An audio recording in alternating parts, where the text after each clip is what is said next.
রবীন্দ্রনাথ ঠাকুরের লেখা কবিতা হারিয়ে যাওয়া।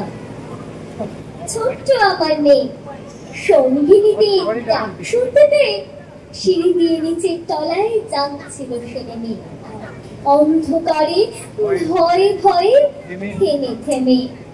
হাতে ছিল প্রদীপ খানি, আঁচল দিয়ে আড়াল করে যাচ্ছিল সাবধানে। আমি ছিলাম ছাদে, তারায় ভরা চৈত্র মাসের রাতে। হঠাৎ এই কান্না শুনে উঠে দেখতে গেলেন ছুটে।